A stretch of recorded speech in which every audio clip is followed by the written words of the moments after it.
Gusto ko simulan ng video na to with me saying na meron ako napansin na bagong ginagawa ang Barangay Ginebra.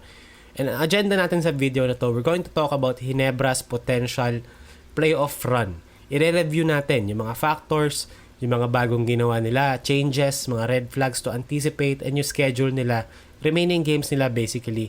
And ano yung mga, ginagawa nilang bago. So sisimulan ko na doon. Napansin ko against Blackwater na parang bumilis yung tempo ng laro ng Barangay Ginebra. Especially umiscore sila ng parang 40 points sa isang quarter sa laro na yon. So medyo tinake notes ko na yon nung game na yon. Hindi ako nakagawa ng video kasi may sakit ako noon. Pero sabi ko, okay, titignan ko muna isa pang laro para ma-confirm ko. And yun na nga ang nangyari.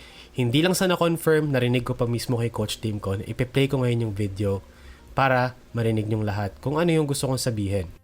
Everybody's fresh here except Norbert, right? So we should be playing, keeping that tempo going, right? All right?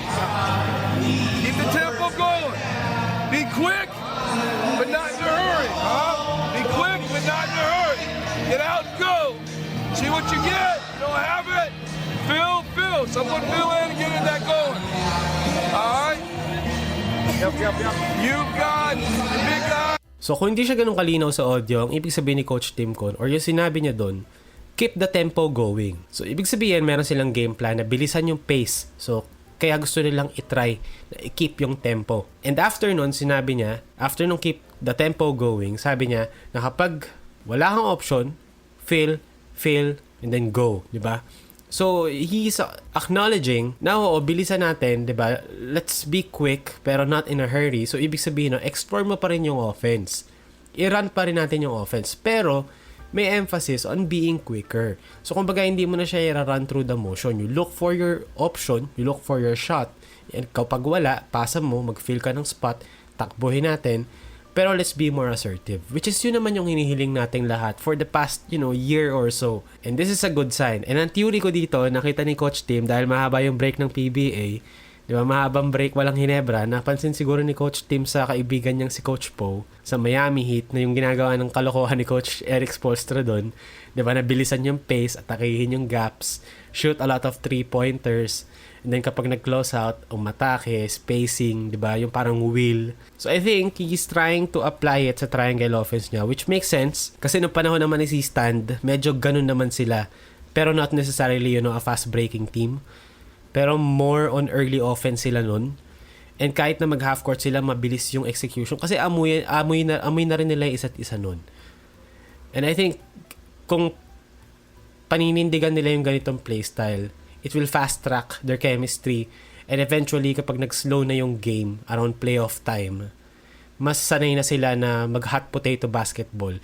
Like I always say, wala akong problema sa turnovers. Kasi pag nagta-turnover ang Ginebra, ibig sabihin, nag-e-explore sila ng mga pasa na creative. And tinatry nilang i-flex or i-bend yung offense or i-explore yung offense to its limit, which is a good thing.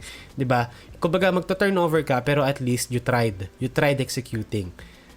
Pero this time quicker, so we can expect more turnovers in the future kung pagpapatuloy nila to. Pero like I always say, it's a good thing kasi ibig sabihin nag-e-explore. Darating din yung point na magsisikip lahat yan, magiging tight yan, parang banda, 'di ba? Sa simula, loose yung tunog pero nagiging tight eventually kasi kabisado na ng isa't isa yung kanya-kanyang tempo. And again, let's talk about that. Yan na magiging centerpiece ng topic natin. Merong mga changes na nangyari throughout the conference. Expected na makikita na natin dito si Gray ang pumulit kay Jamie Malonzo so far this conference. In terms of, position, not necessarily minutes kasi ingat pa rin na gamitin si Gray kasi inconsistent and medyo liability in terms of, on-ball defense. Not defense in general, but on-ball defense. So far si Jeremiah Gray, impressive naman siya. Yes, inconsistent, pero kapag kailangan nila ng score, may mga times na si Gray yung nagbibigay nun sa kanila, out of nowhere. So far, 23 minutes halos or 22 minutes per game. 9 points, almost 3 rebounds, 1.5 assists, 27% shooting sa 3 points. Pero when you watch him naman, hindi naman siya mukhang 27% shooter sa labas. Talagang mababa lang ang Ginebra in general. Hindi nga mababa eh. Actually, mataas sila sa liga in terms of percentage. Pero I don't know. Sa eye test kasi mukhang mas shooter si Gray kaysa sa 27%. Pero around 1 out of 4 every game. So, maniniwala ako dun. So, pangalawa, Troy Rosario. Kung paninindigan nga nila ang kanilang pace and space type of game, malaking bagay na si Troy Rosario. Confident na sa outside shooting niya kumpara sa previous conferences kung saan parang reluctant siya. And ngayon, medyo yung numbers niya nag-dip ng onte. Pero, I am happy to see na 30.8% 3 points si Troy Rosario sa 3.2 attempts per game. Which means, stretch 4 na ulit si Troy Rosario, which is a very good thing for Ginebra. Kasi, imagine they get Isaac go back. 'Di ba? Dalawa na yun, 5 and 4, kayang tumira sa labas. Isang defender, isang stretch big who can kind of pass. So, malaking bagay yun for them. And ayun, ikukumpara ko dito, I understand last 2 games sila were against Phoenix and Converge. Then yung next 2 after ng break against Terra Firma and Blackwater, malaki yung gap in terms of competitiveness since, eliminated na yung after the break. Pero, tignan natin to sa points and possession, sa total output, para mas fair, mas makita natin na hindi na kailangan masyado ng talent. Well, sa kalaban, yung una, oo, sige. Kasi kung 105 points or 106 kumpara sa 99, yes, plus 6 yun. Pero pwede nating sabihin kasi na baka weaker defense ang Terra Firma and Blackwater, which I think is the truth. Kaya ganito. Pero yung susunod kasi, yung 87.5 field goal attempts kumpara sa 84, parang plus 4 na yun na field goal attempts. So, ibig sabihin nun, merong mas 4 na more possessions after the break. I would love to have a stat sa Real GM, pero wala pa kasi nung pace nila. And as far as I can remember, bago yung Blackwater game, pag-check ko sa Real GM, last sila sa pace. Pero kung meron lang option to toggle, yung last 2 games lang nila, kung ano yung pace nila doon, in kumpara ko doon sa, average nila before. I would love to have that, pero unfortunately, wala. Pero based on eye test kasi, bumilis naman kasi talaga. And, si Coach Tim na nagsabi. In terms of fast break points, again, plus 4. Yes, garbage time parehas games after the break, pero still, we can see an increase.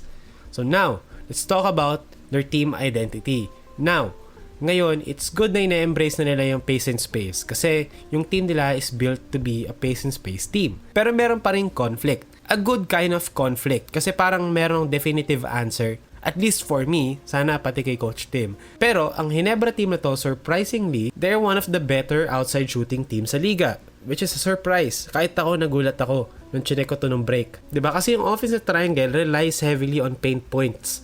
'Di ba? Pero ang Ginebra team kasi, perimeter-based yung mga players nila. Like, di ba, may RJ Abarrientos, Jeremiah Gray, even Troy Rosario likes to shoot threes nowadays.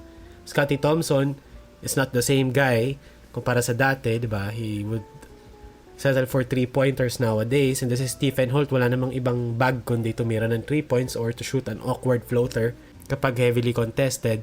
So, at the same time, hindi na rin ako nagulat na isa sila sa better outside shooting team sa liga. In terms of their outside shooting, 30.6 3-point attempts per game sila, which is 3rd sa buong PBA. Kailan nangyari yun? Diba? Ngayon lang. And then, in terms of percentage, 4th sila sa liga with 31.4%. Very low kung kukumpara mo sa NBA. Pero kung 4th in the liga sa PBA, ibig sabihin nun, at least sa mga playoff teams, diba? Kung hahatiin mo lang sa 8, yung PBA or kakat mo into 8, kalahati ka pa din. And then in terms of 3-point makes, partida, mababa pa pace nila. 3rd in the league sila with 9.6 3-point makes per game. Kung paano pa kaya kung mataas-taas pace nila, siguro mga around 11 or 12, which would put them around 2 or maybe 1.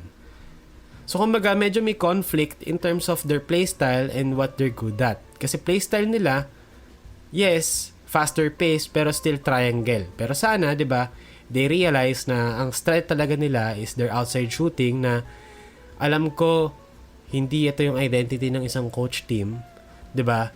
Na live and die with the 3. Pero yun naman talaga kasi ang basketball nowadays, and I think he's very lucky to have a roster that can actually get hot. Ang problema na lang dito is kapag maalat sila, enough ba yung Japet Aguilar sa ilalim to make everything else work? Kasi I don't expect Scottie Thompson to put up 20 points anytime soon kapag maalat lahat. Kasi Scottie Thompson, as of late, sa totoo lang, medyo disappointed ako sa performance niya so far. Hindi ko alam kung petics lang siya kasi elims, pero parang medyo hindi ko maintindihan si Scotty this conference. Parang, ewan ko, sana petics lang siya pero so far 10, 6, and 7, not bad. Pero sana mas mag-take over siya kasi siya yung leader ng team na to dapat. And I am not seeing that so far kahit na naka 9 games na. So, ayun.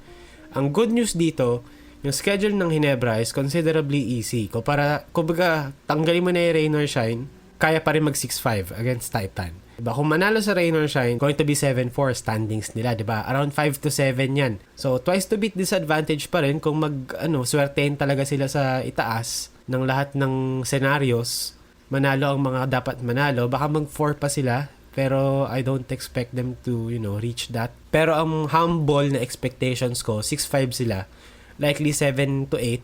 And then, there is a 50-50 chance na baka ma-upset pa nila yung first or second seed kasi nasa website ako ng PBA right now, Rain or Shine or San Miguel ang first seed. Pwedeng maging Converge, pwedeng maging Magnolia, pwedeng maging NLEX. So sa limang yun, kung Converge, NLEX, or Rain or Shine, or maybe Magnolia, kaya na lang i-upset. Pero kung San Miguel, medyo malabo. So ayun, yan ang aking review ng Ginebra after 9 games. I hope they win both of those games. Tapos ang maging ending, 7th seed sila. Kasi wala rin naman difference kung, 5, 6, 7, 8. Pare-paras lang naman twice to beat disadvantage. At least kapag 7 sila, pagdating ng draft, di ba, malaki yung hatak na medyo mababa sila sa standing sa Philippine Cup. And malalim-lalim yung draft. So baka makakuha pa sila ng mataas-taas na pick. Sa sarili nilang pick. Hindi pa yun yung terra firma, iba pa yun.